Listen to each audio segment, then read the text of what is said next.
Hello friends, চলে আসলাম আরও একবার আরেকটি ইন্টারেস্টিং ভিডিও নিয়ে। আজকের আলোচনার বিষয় হলো, তোমরা যখন দৈনন্দিন জীবনে বাংলাতে কথা বলো, দেখবে এমন অনেক কথাই তোমরা বলে থাকো যেখানে বাংলাতে আমরা একটা শব্দের পরপর দুবার উচ্চারণ করে থাকি।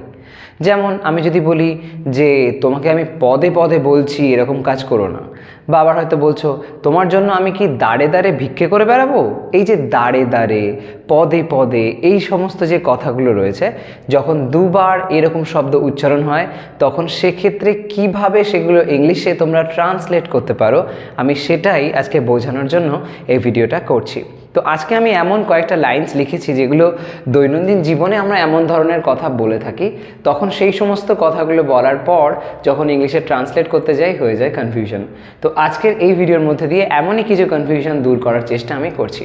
তো অবশ্যই ভিডিওটাকে লাস্ট পর্যন্ত দেখো আর শেয়ার করো সমস্ত ফ্রেন্ডসের মধ্যে, যাতে করে সবাই এই বিষয়টা সম্পর্কে বুঝতে পারে। ওকে, তো যাই হোক, তো এখানে দেখো প্রথম যে লাইনটা আছে সেখানে কি বলা হচ্ছে, তুমি কি চাও আমি দাঁড়ে দাঁড়ে যাই, মানে তুমি কি চাও আমি লোকের বাড়ি বাড়ি যাই, এরকমভাবে প্রশ্ন করা হচ্ছে। তো সেই সেন্সে এই যে দাঁড়ে দাঁড়ে এরকমভাবে কি বলবে, এই সেন্সে ব্যবহার করতে পারো from door to door. Okay, from door to door, এই যে ফ্রেজটা সেটা ওই দাঁড়ে দাঁড়ে, মানে ডোর টু ডোর, ডোর মানে হলো দরজা, তো দরজায় দরজায় বা ঘরে ঘরে, এরকম সেন্সে ফ্রম ডোর টু ডোর। তো এই লাইনটা আমরা ট্রান্সলেট করি। এবার কি বলা হচ্ছে, তুমি কি চাও, জিজ্ঞাসা করা হচ্ছে। তো প্রশ্নটা শুনে দেখো, উত্তর যেটা সেটা হ্যাঁ বা নাই দেয়া যেতে পারে। তুমি কি চাও, হ্যাঁ চাই, বা না চাই না। তো সেই সেন্সে এটা ইয়েস নো কোয়েশ্চেন হয়েছে, তো তাই আমরা ডব্লিউএইচ ওয়ার্ডের ব্যবহার করব না। এখানে যে প্রশ্নটা করব, এটা দেখো বলা হচ্ছে যে সেন্সে, বোঝা যাচ্ছে যে এটা সিম্পল প্রেজেন্ট টেন্স হচ্ছে, তো সেই মতন আমরা ডু দিয়ে প্রশ্নটা করব। তো তাহলে লাইনটা ট্রান্সলেট করলে এরকম হবে, ডু ইউ, তুমি কি চাও, do you want, do you want কি না, তুমি কি চাও আমি, do you want me to go, do you want me to go from door to door, from door to door, question mark. So এই ফ্রম ডোর টু ডোর, এটা সেই দাঁড়ে দাঁড়ে যাও বা দাঁড়ে দাঁড়ে যাওয়া এইরকম সেন্সে ব্যবহার হচ্ছে। ওকে, দাঁড়ে দাঁড়ে অর্থে ইউজ করো। নেক্সট ওয়ান, বিপদ পদে পদে আছে, বিপদ পদে পদে আছে, মানে প্রত্যেকবার যেই তুমি কোনো কাজ করতে যাচ্ছ তখন সেই সময় হয়তো যেই কাজটা করতে যাচ্ছে দেখা যাচ্ছে প্রবলেম হচ্ছে, বিভিন্ন রকম ডেঞ্জার সামনে চলে আসছে, তো তার মানে কি প্রত্যেক ধাপে ধাপেই তোমার বিপদ সামনে রয়েছে, এরকম সেন্সে যখন এই পদে পদে সেন্সটা বলবে, তার মানে কি পদে পদে মানে পায়ের ধাপে ধাপে, তো সেই জন্য হবে at every step. Okay, at every step, তাহলে লাইনটা আমরা সেইভাবে ট্রান্সলেট করি। বিপদ অর্থাৎ danger. Okay, danger, danger, danger is, ডেঞ্জারটা আছে বলা হচ্ছে, তার মানে বর্তমান কালে সিম্পল প্রেজেন্ট টেন্সে বলা হচ্ছে, মানে ডেঞ্জার আছে, ডেঞ্জারের এক্সিস্টেন্স আছে এরকম একটা সেন্সে, ডেঞ্জার হলো এরকম একটা সিচুয়েশনে আছে ইত্যাদি রকম অর্থে। তো danger is at every step, danger is at every step. Every পরে মনে রাখবে সবসময় যে এভরি পরে যে কথাটা তুমি লিখছো সেখানে কিন্তু যেটা ব্যবহার হচ্ছে সেটা কিন্তু কখনো প্লুরাল লিখবে না, এভরি সিঙ্গুলার হয়, তাই জন্য এভরি স্টেপস বললে ভুল হয়ে যাবে, এভরি স্টেপ হতে হবে। তো সেরকম সেন্সেই যেমন যদি বলা হয় এভরি ওয়ান, ওয়ান হয়, এভরি ওয়ান্স এরকম হয় না, এভরি পিপল এরকমভাবে বলাটা কারেক্ট নয়, এভরি পার্সন বলাটা কারেক্ট, এরকমভাবে আর কি। ওকে, তো সেই জন্য এভরি সিঙ্গুলার হয়, তাই জন্য এভরি পরেও স্টেপ লিখতে হচ্ছে, স্টেপস লিখলে ভুল হবে। তারপরেরটা, কিস্তিতে কিস্তিতে টাকা শোধ করো।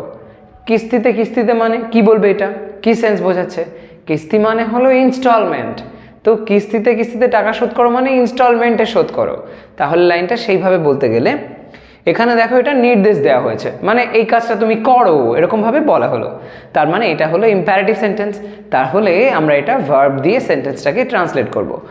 ইম্পারেটিভ সেন্টেন্সে যেহেতু ভার্ব দিয়ে শুরু হয়, তো সেই জন্য এখানে আমরা ভার্বটা ফাইন্ড আউট করি। ভার্ব এখানে কোনটা আছে, বলা হচ্ছে শোধ করো, তার মানে টাকা শোধ করো। তো টাকা শোধ করার সেন্সে আমরা পে ব্যাক এই ফ্রেজাল ভার্বটা ব্যবহার করতে পারি, পে ব্যাক। তো সেই মতন লাইনটা এখানে ট্রান্সলেট করা যাক। পে টাকা, তার মানে একটা নির্দিষ্ট একটা অ্যামাউন্ট, দ্য অ্যামাউন্ট বলতে পারি, পে দ্য অ্যামাউন্ট, মানিও বলা যায়, অসুবিধা নেই।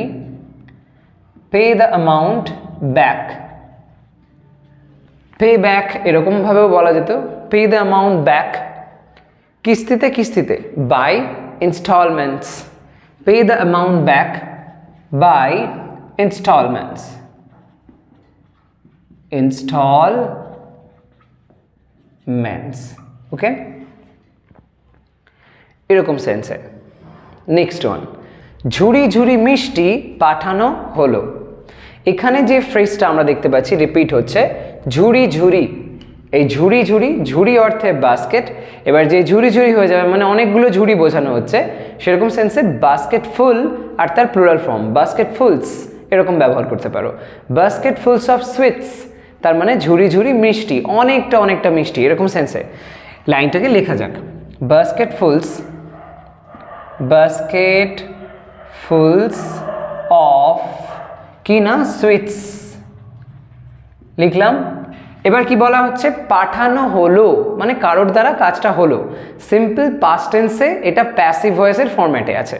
তো বাস্কেট ফুলস আছে, তো প্লুরাল ফর্ম, সেই জন্য আমরা এখানে ওয়্যার লিখব। ওয়্যার পাঠানো সেন্সে sent, sent, okay. Basket fools of sweets wire sent. তো এই যে লাইনটা এখানে, এই বাস্কেট ফুলস, এটা সেই ঝুড়ি ঝুড়ি অর্থে ব্যবহার হলো। ঠিক যেরকম আগে দেখলে যে বাই ইনস্টলমেন্টস কিস্তিতে কিস্তিতে অর্থে ব্যবহার হয়েছে, এবং পদে পদে সেন্সে ব্যবহার হয়েছে অ্যাট এভরি স্টেপ, ওকে। এবার নেক্সট লাইনটা দেখো, মুখে মুখে উত্তর দাও। মুখে মুখে উত্তর দাও, মুখে মুখে সেন্সে একটা খুব প্রচলিত ফ্রেজ আছে, সেক্ষেত্রে বলতে পারো by word of mouth, by word of mouth. তো সেরকম সেন্সে এখানেও দেখো যে কথাটা বলা হচ্ছে এটাও কিন্তু ইম্পারেটিভ সেন্টেন্সে আছে, কাউকে ইনস্ট্রাকশন দেওয়া হয়েছে যে উত্তরটা দাও, কিন্তু কিভাবে দেবে, এইভাবে দাও। তো সেরকম সেন্সে ইনস্ট্রাকশন দেওয়া হয়েছে। তো আমরা এটা ভার্ব দিয়ে শুরু করব। ভার্বটা কি হবে, উত্তর দাও বলা হচ্ছে, তার মানে আনসার, আনসার মুখে মুখে, by word, word of mouth,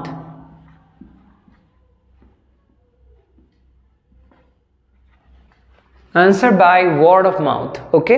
তো এই ওয়ার্ড অফ মাউথ হলো সেই মুখে মুখে সেন্সে আর কি এটার ব্যবহারটা হয়েছে এই অর্থে, ওকে। এবার নেক্সট লাইনটা দেখো, একটা চিন্তা মনে মনে চলছিল।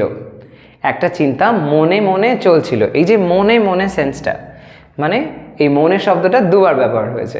এরকম ধরনের কথা আমরা কিন্তু খুব বলে থাকি, যে মনে মনে আমি তোর কথাই ভাবছিলাম, মনে মনে আমি তো অলরেডি ওখানে পৌঁছে গেছিলাম, ইত্যাদি রকম সেন্সে মনে মনে এই জাতীয় সেন্স যখন আসে সেক্ষেত্রে ব্যবহার করতে পারো ইন মাই হেড বা ইন মাই মাইন্ড ইত্যাদি রকমের ফ্রেজ।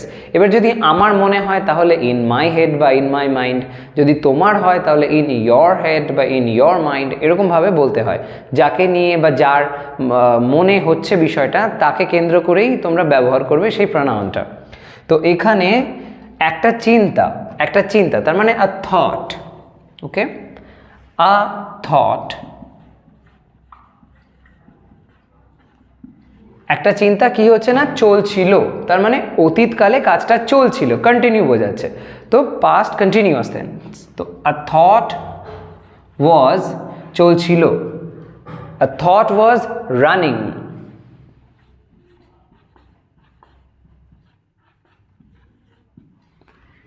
তো এটা ফার্স্ট কন্টিনিউয়াস টেন্সের এখানে ফরম্যাট দেখতে পাচ্ছি।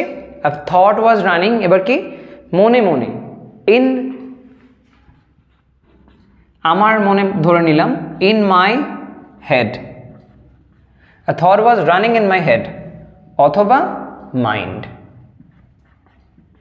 ইন মাই হেড বা মাইন্ড এটাকে ব্যবহার করবে। সময়ে সময়ে এমন জিনিস হয়, সময়ে সময়ে, এই যে সময় শব্দটা দুবার ব্যবহার হচ্ছে, এরকম সেন্সে ব্যবহার করতে পারো phrase at Times. Okay, at Times. তো সেই অনুযায়ী লাইনটাকে এবার ভাবা যাক। এমন জিনিস হয়, এমন জিনিস অর্থে কি বলবে বলো? Such things. Okay, such things, such things হয়, হয় মানে হ্যাপেন, সাচ থিংস হ্যাপেন সময়ে সময়ে, অ্যাট টাইমস। তো এই অ্যাট টাইমস হলো সেই ফ্রেজটা। ওকে, মনে রাখো। নেক্সট ওয়ান, সে কানে কানে কিছু বলল। সে কানে কানে কিছু বলল মানে এমন একটা কোনো কথা বললো, সে হয়তো আস্তে আস্তে ফিসফিস করে বলেছে এবং কানে কানে বলেছে, এরকম একটা সেন্সে। এই যে কানে কানে, ঠিক যেরকম মনে মনে অর্থে আমরা ইন মাই মাইন্ড বা ইন মাই হেড এটা ব্যবহার করলাম, এরকম টাইপেরই কানে কানে সেন্সে ব্যবহার করো। ইন মাই যদি হয় মানে আমার যদি ধরে নিই, তাহলে in my ear. Okay, in my ইয়ার। এবার যদি এটা অন্য কারো হয়, ইয়র হতে পারে, হিজ হতে পারে, সেটা সিচুয়েশন অনুযায়ী। তো সে কানে কানে কিছু বলল, এটা লেখা যাক। বলল মানে এটা সিম্পল পাস্ট টেন্সে বলা হয়েছে। তো সে, তো হি কিছু বলল, এমনভাবে মনে হচ্ছে যেন ফিসফিস করে বলেছে। কানে কানে বলা মানে ফিসফিস করে বলা। তো হি হুইসপার্ড, হুইসপার্ড, হি হুইসপার্ড কি? কিছু, তার মানে সামথিং। হি হুইসপার্ড সামথিং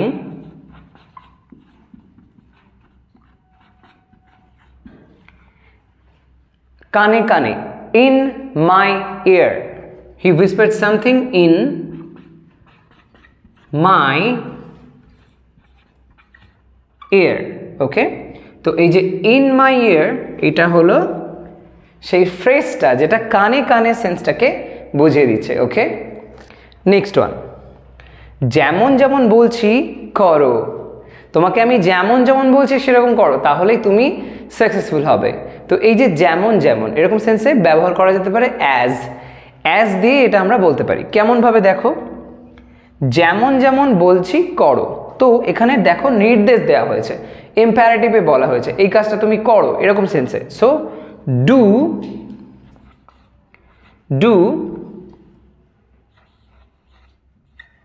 অ্যাজ আমি বলছি, as I'm telling you. Do as I'm telling you বলতে পারো বা টেলিং বললেও হবে। যেমন যেমন বলছি করো, অ্যাজ আম টেলিং।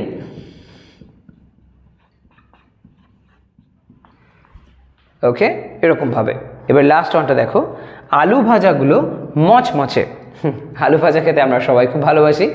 সেই আলু ভাজা যখন মচমচে হয়, ব্যাপারটাই আলাদা। তো এরকম সেন্সে মচমচে এই অর্থে কি বলা যায়? মচমচে অর্থে বলতে পারো ক্রিস্পি। ওকে, ক্রিস্পি। দোকান থেকে চিপসের প্যাকেট নিয়ে এসছো, চিপসটা যেই প্যাকেটটাকে ছিঁড়লে, চিপসগুলোকে বার করে গালে দিলে দেখছো মচমচ করছে, তখন বলো ক্রিস্পি, এরকমভাবে। ওকে, তো এই সেন্সে লাইনটাকে যদি আমরা ট্রান্সলেট করি কেমন হয়, লেখা যাক। আলু ভাজাগুলো, তার মানে নির্দিষ্ট করে বলা হচ্ছে এই আলু ভাজাগুলো এরকমভাবে। তো দা potato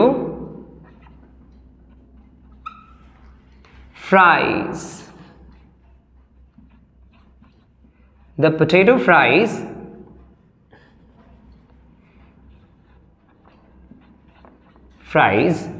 are কি না? crispy. The potato fries are crispy. Okay, so এই ক্রিস্পিটা হলো সেই ফ্রেজটা যেটা মচমচে সেন্সে ব্যবহার হচ্ছে। সো এরকম বিভিন্ন রকমভাবে তোমরা দৈনন্দিন জীবনে এরকম ধরনের সব ওয়ার্ডসগুলো যেগুলো বেঙ্গলিতে তোমরা খুব এরকম বলে থাকো, সেগুলোকে ইংলিশে ট্রান্সলেট করতে পারো। সো ডেফিনেটলি এরকম ধরনের বিভিন্ন রকম লাইন্স তোমরা বানাতে থাকো, আর এই সমস্ত যে টার্মসগুলো আমি তোমাদেরকে বলে দিলাম সেগুলো দৈনন্দিন জীবনে ইউজ করতে থাকো, যখন কথা বলছো বা যখন লেখালেখি করছো। ডেফিনেটলি তোমাদের ইংলিশের প্রতি ইন্টারেস্টটা আরও গ্রো করে যাবে। তো আজকের ভিডিও তবে এই পর্যন্তই। আগামী ভিডিওতে চলে আসবো আরও একটা কোনো ইন্টারেস্টিং টপিক নিয়ে। সবাই ভালো থাকো, সুস্থ থাকো, বাই বাই।